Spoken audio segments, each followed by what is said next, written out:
Now, Sports Talk with Broads. Here's Hunter Brody.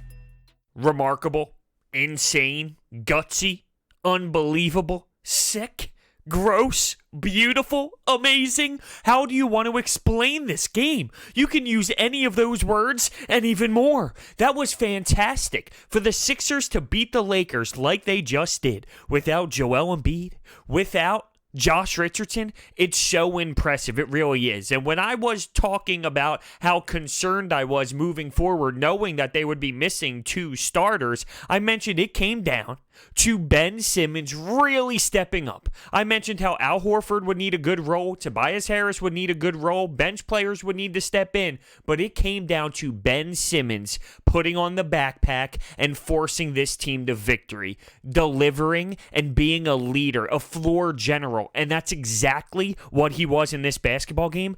It was poetry what Ben Simmons did in this game. See, this is it. That is the performance we are looking for. And guess what? This time, it wasn't the Brooklyn Nets. It was LeBron James, Anthony Davis, and a tough squad out west. So he did it. It was impressive, and it was against a really solid team in this league. And he got some buckets in the fourth quarter. Not only that, he was creating opportunities for his teammates in the fourth quarter, and it was special. Ben Simmons in his stat line, 28 points, 10 rebounds, 8 assists, and oh, by the way, 4 steals. That's right. He brought it defensively as well.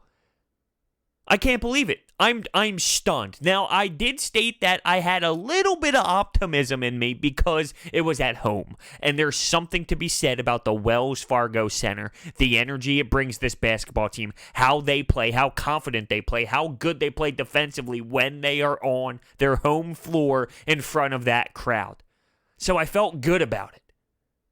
Maybe not good. Good's not the right word to use. But I felt better than I would say going into Boston, going into Miami, going into Milwaukee in that stretch.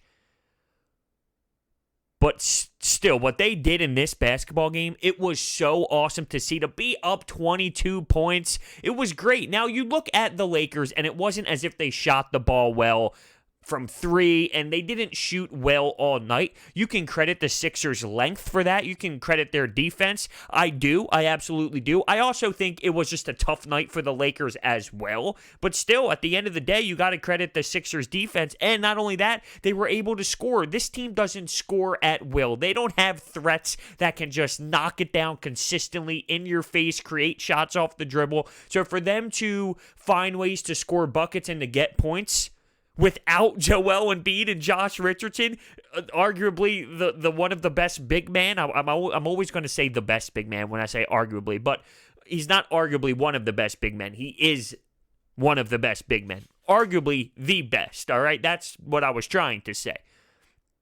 And I think Anthony Davis realized, tonight's going to be a little easier. Whew, I only have Al Horford on me. Whew. Because Joel Embiid would have took his lunch money, all right? It would have been a tougher night for Anthony Davis without a doubt. And Dwight Howard. See, I thought they had an easier matchup on the night with Tobias Harris and Al Horford, without a doubt. But for the Sixers to find ways to score buckets, what they did was they made their defense so effective, it created chances. The Lakers turned the ball over 22 times. LeBron James had 8 turnovers. Anthony Davis had 5 turnovers. Their 2 stars turned the ball over 13 times. Now, the Sixers had turnover trouble as well, 23. And during that run by the Lakers where they dwindled into the lead, and when the lead was dwindling and they crept back into the lead, the Sixers were turning the ball over, some really brutal possessions in the fourth quarter. I remember one, it was Tobias Harris and Furkan Korkmaz just passing the ball back and forth by the perimeter, and it ended up leading into a Furkan Korkmaz brick off the back wall. And we'll get into Korkmaz because it's funny. It's definitely a funny story. It's not me absolutely ripping him, so don't worry about it. It's kind of hilarious, though. Plenty to talk about with this basketball game, but before we get even deeper into it, we need to hear a word from my sponsor, SeatGeek. Are you looking to go to a basketball game, a hockey game, a concert, anything out there? If you use the promo code BROADS at SeatGeek's checkout page, you will get $20 off of your total purchase. It's a no-brainer. Use the promo code BROADS today. I'll save the Furkan thing for a little bit later. Let's talk about Matisse Thybulle. Matisse Thybulle was great. 5 steals, special. His defensive intensity, it's special. What he's able to do, it's insane. At one point, LeBron James is on him. Boop, nope, boop. Right there, boop. Whatever that noise is, that's Matisse Thybulle stealing the basketball. He's not afraid that it's LeBron. Nope, he'll stick his hand right into the cookie jar and make it happen. All over the court. His length is absurd. Al Horford stepping up big down the stretch. It was a 5-point game. Pick and pop for 2 between him and Ben Simmons. Pick and pop for 3 between him and Ben Simmons. And then you have him by the baseline, backing down his defender, turning around, boom, 2. 7 consecutive points for this guy. This has been a guy who has been struggling with this offense, struggling to find his identity. I've been stressing it for a long time. Al Horford did not just fall off a cliff in terms of playing basketball. There are just times where he struggles with his role on this team. Sometimes he's not put in the best position with this team. A pick and pop is what used to kill the Sixers when he was on the Celtics. A pick and roll would kill the Sixers when he was on the Celtics. Things of that nature. He can't just be camped out at the 3-point line. Now, one of those buckets late was a pick and pop 3, but he just has a weird identity with his team that he's not used to doing, and I think that hurts him. But he's not just done playing basketball. He stepped up big. He was crucial, and he helped. He was the veteran.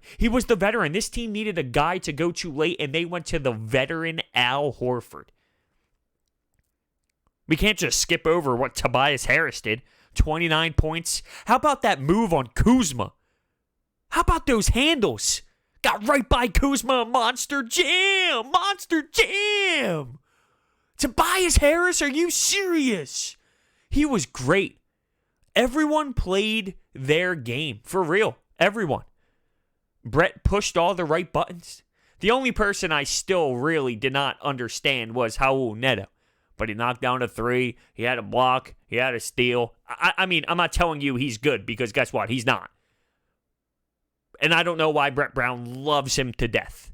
That's the only button I did not want him to press. Although he had a steal, a block. He had buckets. Like, oh, God, he's just not good, though. He's not good. Not good. Let's get to Furkan. Furkan Korkmaz at one point in this basketball game knocked down some threes, took a charge from LeBron James. At that moment, I tweeted, Furkan Korkmaz just took a charge from LeBron. I love him. 180 is in full effect. So 180, boom. Whatever I thought about him, it's the exact opposite now. All because he took a charge from LeBron James. Not everyone does that. From that tweet on, from the moment that left my fingertips and I hit tweet, he was awful. So I had to quote tweet it about 25 minutes later and say, I have to go back to hating Furkan Korkmaz because when I hate him, he ends up producing. I finally expressed my love and said, oh, I like this. Oh, wow, what a great play by Furkan. Wow, he's knocking down shots. From there, he crushed the Sixers offensively. He was bad. It was really bad, and it was hard to even watch. So do I have to go back to hating Furkan Korkmaz because when I do, he ends up knocking down his shots and delivering? Because what I saw in that second portion of the game out of Furkan was what we witnessed his first 2 seasons. Now, we can't have that. He can't perform like he did his first 2 seasons where he won't be on the court. He needs to play like he did so far this season and in the first run for him where he was taking charges, where he was knocking down shots. But after that, it was a tough night for Furkan Korkmaz, and it did not look good, and it did not look strong out of him. But it's just so funny because I finally admit, I'm having fun with Furky. I'm loving his game. He's knocking down shots. I'm screaming. I'm literally fist pumping at my TV, excited for Furkan when he's knocking down threes. And as soon as I express that, he goes right downhill. So I guess I feel like I have to play the enemy at this point. I need to keep it alive because I need him to score because I want the Sixers to win. The refs were brutal in this one, huh? LeBron James, he was crying for sure all the time. Now, I love LeBron James. It's hard for me right now because I hate the Lakers. I despise them, right? All those Lakers fans, and I'm using air quotes, at the Wells Fargo Center. Yeah, the guys who have never stepped foot in L.A., or if they did, it was for a trip where they're not Lakers people, right? They just pick the Lakers because growing up, oh, here's the most famous team, here's the most iconic team. It's all garbage. They're all fake fans, right? So I hate the Lakers, but I love LeBron. LeBron, to me, is the greatest of all time. That's for another discussion, the whole MJ, LeBron conversation. But LeBron, to me, is remarkable. Not only what he does on the court, but what he does off the court is crazy. For him to be now the third best player when it comes to scoring points, that's insane. I love LeBron. But him complaining is 30 times worse than Kyle Lowry. And Kyle Lowry is embarrassing when it comes to complaining. Here comes LeBron going, oh, he hit my wrist. Oh, he hit my wrist. And, of course, James Ennis does it on the other side. He ends up getting a tech, and you can't do that in that situation. Whether you got fouled or not, you're a role guy. You got to make the most of your opportunity. If Ben Simmons does it, if Joel Embiid does it, it's not like it's a good play, but you live and die with those players, so it's different. But if you're a role player and you're getting teed up in that moment, yo, dude, you got to calm down. But LeBron just complained so much. It was absurd. I mean, it was to an insane level. Shut your mouth. You're the best player in the world. You're the greatest of all time. Play the damn game. You don't have to run up after every single play. Get one of these and start freaking out to an obnoxious degree. Play the game, dude. You're the best to ever do it. Play the game. And this is coming from a guy who loves LeBron. As I look to my right, I have a poster framed of LeBron James back when he was on Cleveland during that amazing run against the Warriors. So I praise the man in terms of what he does on the basketball court and off the court with the communities and whatnot, and just how he handles himself as a guy, as a person, as a family man. But let's not act like he wasn't a child in this one. 8 turnovers for him. When you look at Anthony Davis, he had 31 points. So as I stated earlier, he had a favorable matchup for him. He was able to do work and get to where he wanted to for the most part. If Joel Embiid was in the mix, it would have been a tougher night for Anthony Davis, without a doubt. The Sixers shot 52.6% from the field, 35% from three, knocking down 13 of 37. That's about what they are. That's about their average, so great for them. The Lakers, under 20% from three, so they flat out missed a lot of shots. The Sixers defense forced them to miss a lot of shots too. I just love the way they played. The intensity was great, really. The way they battled out there, the way that they weren't afraid of the moment. The fact that they knew that they were down players, they stepped up. How about this? How did I get this late into the conversation without mentioning Shake Milton? Brett Brown gives Shake Milton the start. Here's what I love about Shake Milton. He had 7 points, 9 rebounds. He wasn't afraid to go to the glass. He wasn't afraid to get some boards. 3 assists as well. He played above 20 minutes or so, but for this kid to get thrown into the mix without playing NBA basketball in months, oh yeah, here you go, Shake. Here's the starting lineup against LeBron James, Anthony Davis, and the Lakers. He did a fine job. He held his own. It was really fun to watch Shake Milton go out there and play. Everyone stepped up. That's what I loved. Everyone stepped up. Ben reached the level that we need Ben to reach, and it was against a really good opponent, and he did things in the fourth quarter, and he spread the ball around, and he facilitated beautifully. He took over the game, and he was the pure leader in this one, and that's what we're going to need when Embiid is out, when Josh Richardson is out. It started with Ben, and I am amazed by how dominant he was against that opponent. Because we always see it against bad teams, and we always see it in spurts. Here's one thing I'll mention, though, and I hope I'm not being too premature when I say this. I think you're starting to see it more consistently now, right? There were times where you see it once every 20 games. You see it once every 25 games. We saw it against the Nets, now you see it against the Lakers, and I wonder if there's something to be said about this. You're starting to see a different Ben. And then here comes the noise. Well, that's because Joel Embiid is off the floor. To me, that's silly. Don't get me wrong. Is there a different spacing because Joel Embiid is off the floor? Yes. But there are times where he's at the top of the key. Danny Green is right there on him, and he takes him to the hoop. He destroys him. He dominates him. He blows right by him. That can happen with Joel Embiid on the floor. I promise you. I guarantee you. It just comes down to his mindset. He can be aggressive with Joel Embiid on the floor. I've seen it before. It's not consistent, but I've seen it before. That's what we need out of him. We need to get the consistency out of him. 28 points, that was great. And he was going to the free throw line a couple times. I think over the last few games, he's been more confident with his free throw shooting as well. I believe he finished 4 of 6 at the stripe today, so it wasn't as if he got there a big amount of times, but he shot 15 times, 12 of 15 from the field. And I say shot when we all know it's more like layups and dunks and whatnot. And oh yeah, let me throw this in there. There was a moment where Ben scored a bucket and the shot clock violation went off, but they didn't call it and they kept playing. About 5 possessions went by, and then they decided to take the bucket off and take the score and take the 2 points off the scoreboard. Now, that's silly to me. It was right. They got the right call. Make it then. It's almost as if any other sport. If someone's offsides in football and they play 4 plays, they don't go, hold on. I think 4 plays ago we messed up. Let's bring everything back. Let's take points off the board. If you get it right, then you get it right at that moment. If there's other buckets scored, then by all means you miss the call and it keeps it on the scoreboard.